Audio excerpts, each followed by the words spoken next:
తమ్ముడు, చెల్లెమ, అక్కయ్య, అన్నయ్య, అంకుల్, ఆంటీ. మూర్ఖపు విషయాల్లో మొండితనం కలిగి మనం ఇంకా జీవిస్తున్నామే. నీ మొండితనం ఏం చేస్తుందో తెలుసా?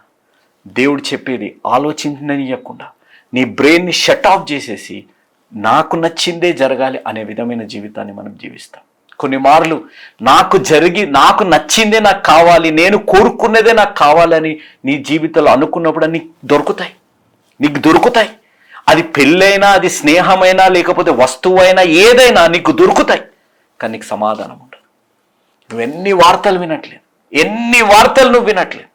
తల్లిదండ్రులు వద్దన్నవి, దేవుడు వద్దన్న వివాహాలు, దేవుడు వద్దన్న స్నేహాలు, దేవుడు వద్దన్న అలవాట్లను ఎప్పుడైతే మనం చేసుకుంటామో సమాధానం లేకుండా ఈరోజు ఎంతమంది కురింగిపోయిన వారు ఉన్నారు. ఎంతమంది ఈరోజు ఈ వాక్యం వింటున్నారు. చెలమా, నువ్వు నిరాశ నిస్పృహలో ఉన్నావు.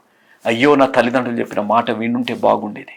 నేను మొండితనంలోకి వెళ్ళిపోయి తల్లిదండ్రులను ఎదిరించి, వారు చెప్పినది ఆలోచించకుండా, దేవుడు చెప్పింది ఆలోచించకుండా నేను వారిని ఎదిరించి పెళ్లి చేసుకున్నాను.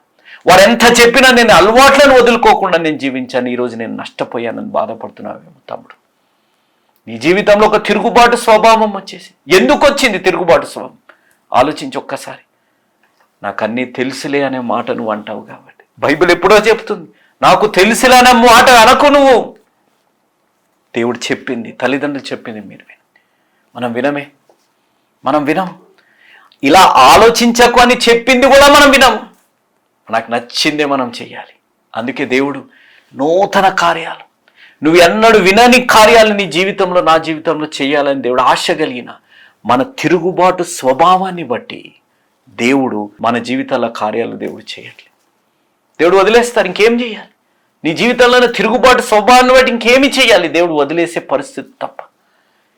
కానీ దేవుడు ఈరోజు నీ జీవితంలో ఒక అవకాశం ఇవ్వాలని, ఒక్కసారి నీ జీవితంలో వేషధారణ ఉంటే నువ్వు గుర్తించు, తొలగించు. నీ జీవితంలో మొండితనం ఉంటే పశ్చాత్తాప కలిగి మార్చుకో. నీ జీవితంలో తిరుగుబాటు ఉంటే అది తొలగించుకుంటే దేవుడు నీ జీవితాన్ని ఆశీర్వదించాలని ఆశ కలిగి ఉన్నాడు. ఆ కార్యం ఈరోజు నీ జీవితాలు జరగాలంటే ఇదే అనుకూల సమయం, ఇదే రక్షణ దినం. ఉన్న పాటున, ఉన్న చోటున మన పాపాలని మనం ఒప్పుకోగలిగితే, దేవుని సొంత రక్షకునిగా మనం అంగీకరించగలిగితే, దేవుడు ఈరోజు ఇందాక వాక్యంలో అన్నట్టు 6వ వచనంలో నీ జీవితంలో నూతన కార్యాలు చేయాలని ఆశ కలిగిన దేవుడు, నీ సంబంధాలలో నూతనత్వం తేవాలని ఆశ కలిగిన దేవుడు, నీ ఆలోచన విధానంలో నూతనత్వం తేవాలని ఆశ కలిగిన దేవుడు, నీ జీవితాన్ని సమస్తాన్ని నూతనపరచాలని, నీ జీవితంలో ఏదైతే నువ్వు జీవితాల్లో వదులుకోవాలని అనుకుంటున్నావో, అది వదులుకోలేకపోతున్నావో అది వదిలించి నీ జీవితాన్ని నూతనపరచాలని ఆశ కలిగిన దేవుడు.